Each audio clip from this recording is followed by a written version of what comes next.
ದುರ್ಗದಿಂದ ಬೇಡಿಕೊಂಡರೆ ಬೇಡಿಕೆ ಈಡೇರಿಸಿದೆ.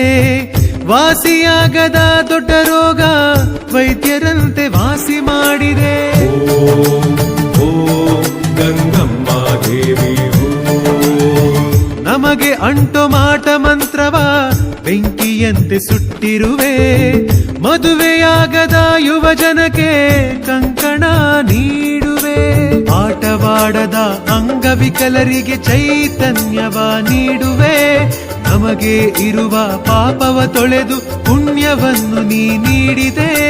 ಬೇಡಿ ಬರುವ ಮುತ್ತೈದೆಯರ ತಾಳಿ ಭಾಗ್ಯ ಗಟ್ಟಿ ಮಾಡಿದೆ.